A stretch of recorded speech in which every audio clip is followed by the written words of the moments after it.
Pour sa part, la vilaine médiane est repassée en vigilance jaune, mais la décrue est là encore très lente. À Guipry, de nombreuses maisons gardent les pieds dans l'eau.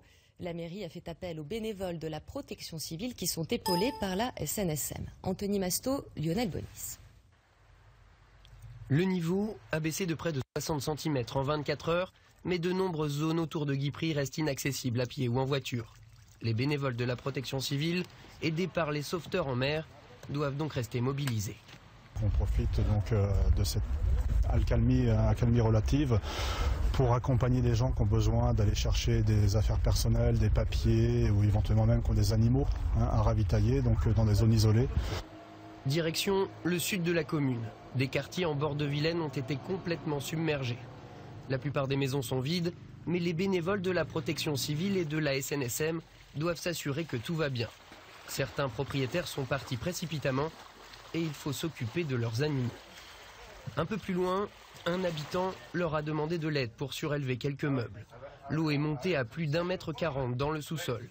Et malgré l'annonce de la décrue, ils préfèrent prévenir que guérir. On nous a dit quand on l'a acheté que c'était une zone inondable. La seule chose qu'on nous a dit, c'est pas quelle hauteur. Ça vous inquiète, vous, de voir ça, de voir ces niveaux d'eau si haut? Oui, c'est plutôt inquiétant. Je sais pas, faudra peut-être faire quelque chose. Les pouvoirs publics pourront peut-être essayer de faire quelque chose. Si le bassin de rétention ou pas. À la région de Guipry, quoi, ou Messac.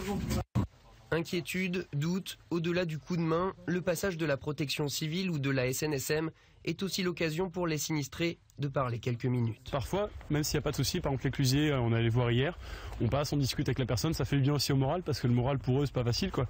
Tout est détruit, ils commencent à reconstruire et 2 semaines plus tard tout repart. Donc on est là aussi pour vérifier le moral, il n'y a pas que les dégâts physiques et matériels. Les bénévoles vont se relayer encore quelques temps, d'autant que la météo n'a peut-être pas encore dit son dernier mot. Après, quand l'eau sera partie, ils seront encore là pour aider les habitants à nettoyer. Et depuis la fin décembre, la liste des communes bretonnes affectées par ces inondations est dense, malheureusement.